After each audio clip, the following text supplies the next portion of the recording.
아침에 나로 주의 인자한 말씀을 듣게 하소서. 성도 여러분 안녕하세요. 수요일입니다. 오늘도 하나님의 사랑이 여러분들의 삶의 자리에 가득하기를 간절히 소망합니다. 말씀 한 곳 봅니다. 여호수아서 2장 8절부터 14절까지의 말씀을 봉독해 드립니다. 또 그들이 눕기 전에 라합이 지붕에 올라가서 그들에게 이르러 말하되 여호와께서 이 땅을 너희에게 주신 줄을 내가 아노라. 우리가 너희를 심히 두려워하고 이 땅 주민들이 다 너희 앞에서 간담이 녹나니 이는 너희가 애굽에서 나올 때에 여호와께서 너희 앞에 홍해 물을 마르게 하신 일과 너희가 요단 저쪽에 있는 아모리 사람의 두 왕 시혼과 옥에게 행한 일 곧 그들을 전멸시킨 일을 우리가 들었음이니라. 우리가 듣자 곧 마음이 녹았고 너희로 말미암아 사람이 정신을 잃었나니 너희 하나님 여호와는 위로는 하늘에서도 아래로는 땅에서도 하나님이시니라. 그러므로 이제 청하노니 내가 너희를 선대하였은즉 너희도 내 아버지의 집을 선대하도록 여호와로 내게 맹세하고 내게 증표를 내라. 그리고 나의 부모와 나의 남녀 형제와 그들에게 속한 모든 사람을 살려주어 우리 목숨을 죽음에서 건져내라. 그 사람들이 그에게 이르되 내가 우리의 일을 누설하지 아니하면 우리의 목숨으로 너희를 대신할 것이요 여호와께서 우리에게 이 땅을 주실 때에는 인자하고 진실하게 너를 대우하리라. 아멘. 예수님의 그 비유 가운데 부자, 여기 다시 할게요. 한 부자 청년이 예수님을 찾아왔습니다. 부자 청년은 예수님께 라비여, 내가 어떻게 하면 구원을 받을 수 있습니까? 라고 물었습니다. 예수님은 그 부자 청년에게 하나님의 말씀, 즉 하나님의 율법을 지키라 라고 말씀하셨습니다. 부자 청년은 제가 어렸을 때부터 부모로부터 율법을 배웠고 지금까지 그 율법을 다 지키면서 살았습니다 라고 말을 했습니다.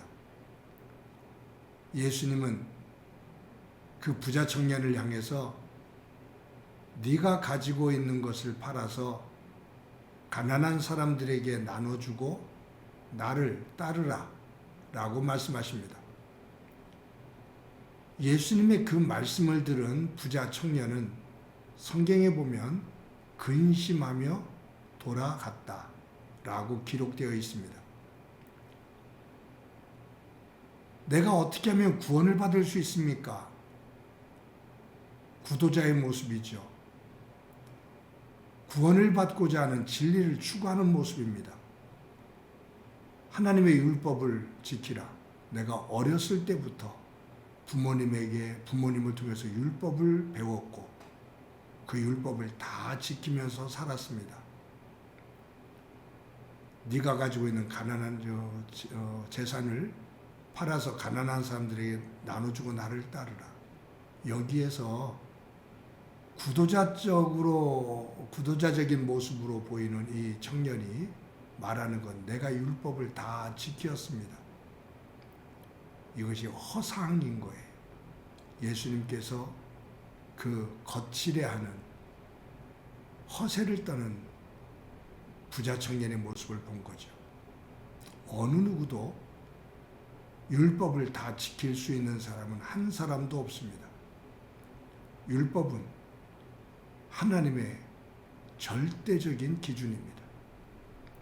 율법은 우리의 허물을 볼 수 있는 거울로 주신 것이지 죄성을 가지고 있는 인간이 하나님의 완전한 율법, 그것을 지킬 수 있는 사람은 단 한 사람도 없는데 이 부자 청년은 자기 기준으로 교만한 마음 속에서 내가 그 율법을 다 지켰습니다 라고 말해요.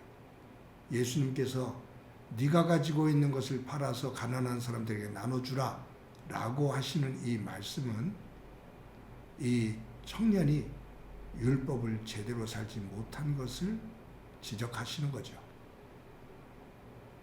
율법의 중심은 이웃사랑이거든요. 하나님 사랑과 이웃사랑이거든요.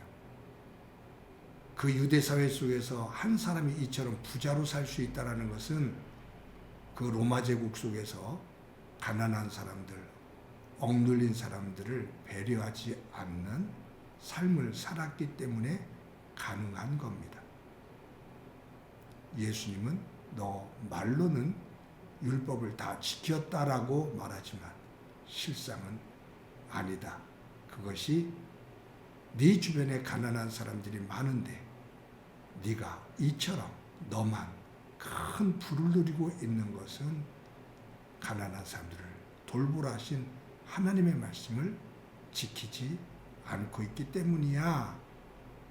너는 율법을 다 지켰다고 말하지만 그렇지를 않아 라는 것을 말씀하는 거죠. 여러분, 어제도 말씀드렸습니다만 마태복음 1장에는 예수님의 족보가 나오는데 거기에 5명의 여자 이름이 나온다고 그랬죠. 그 가운데 한 여자가 라합입니다. 그런데 이 라합이라는 이름이 어디에 또 나오냐 하면 히브리서 11장에 나옵니다. 히브리서 11장 31절에 보면 이렇게 기록되어 있습니다. 믿음으로 기생 라합은 정탐꾼을 평안히 영접하였으므로 순종하지 아니하던 자와 함께 멸망하지 아니하였도다. 믿음으로 기생 라합은 여기에 히브리서 11장에 여리고성의 기생으로 살았던 라합이라는 여인이 나와요. 근데 여러분, 우리가 잘 알고 있는 것처럼 이 히브리서 11장은 믿음의 장입니다. 여기에 정말로 기라성 같은 믿음의 사람들의 이름이 나와요. 아벨, 에녹, 노아, 아브라함, 야곱, 요셉, 모세, 이런 이름들이 나와요. 위대한 믿음의 사람들이잖아요. 그런데 이 사람들과 함께 여리고성의 기생이었던 라합이 믿음의 장에 이 믿음의 사람들과 동급으로 이름이 올라 있어요. 이것은 무엇을 말하느냐 하면 하나님을 믿는 믿음의 사람, 그것은 신분을 떠나서 성을 떠나서 어떤 나이를 떠나서 하나님을 온전히 믿는 믿음의 사람은 하나님 앞에서 동등하다라는 것을 보여주고 계셔요. 그런데 믿음의 장에 나오는 사람들의 믿음은 그냥 말로 하는 믿음이 아니라 그들은 그 믿음을 삶으로 실천한 사람들입니다. 그들의 믿음이 행함으로 이어진 사람들입니다. 아벨이 그랬죠. 에녹이 그랬고, 노아가 그랬고, 아브라함이 그랬고, 야곱이 그랬고, 요셉이 그랬고, 모세가 그랬고, 오늘 본문에 나오는 라합이 그렇습니다.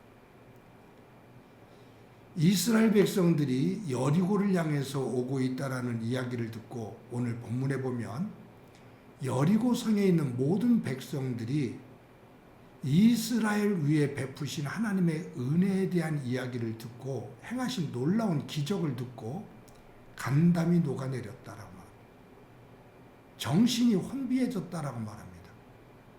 그런데 그 여리고 성에서 그 하나님에 대해서 간담이 녹을 정도로 두려워하면서도 하나님을 믿고 하나님 앞으로 나온 사람은 유일하게 기생이었던 라합 한 사람입니다.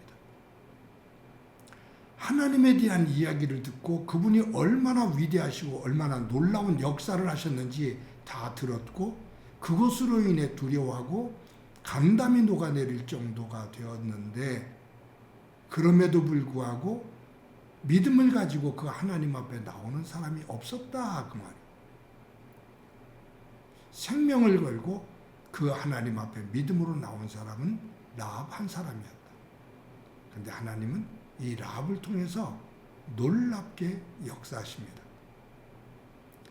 그리고 이 라합을 통해서 하나님께서 위대한 하나님의 역사를 이루신 이후에 이 라합을 믿음의 조상들과 함께 믿음의 사람으로 히브리서 11장에 이름을 기록하고 계신 거죠.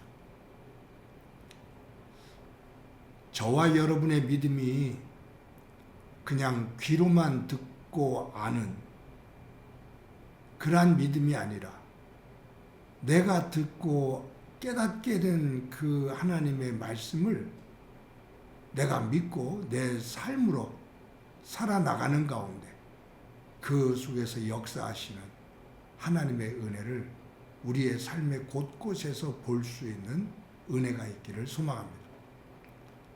잠깐 또 한 가지를 생각하면 이 기생 라합으로 인해서 그의 온 가족들이 다 구원을 받습니다.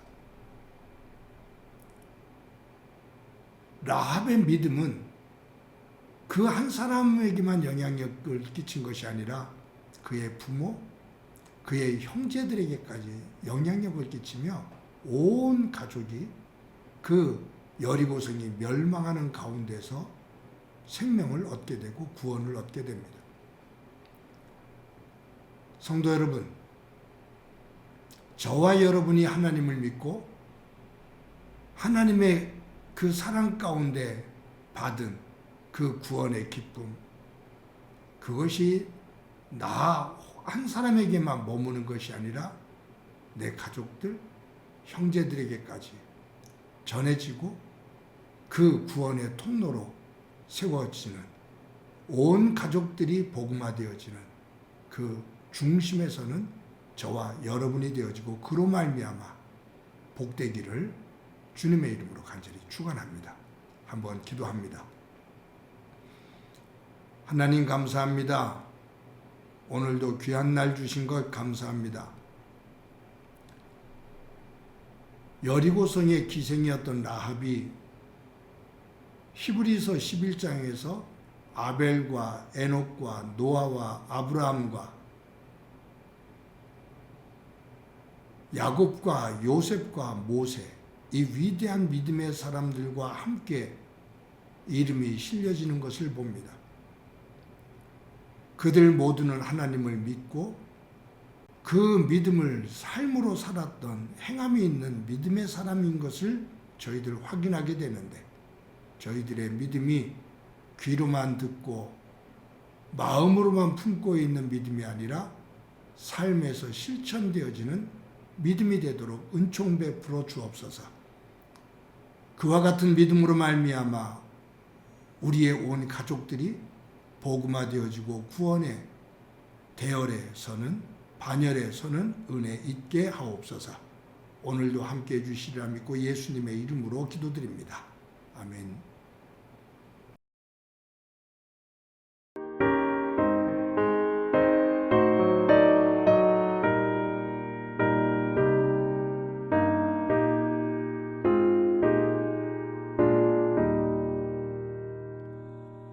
나 주의 도움 받고자 주 예수님께 빕니다. 그 구원 허락하시사 날 받아주소서.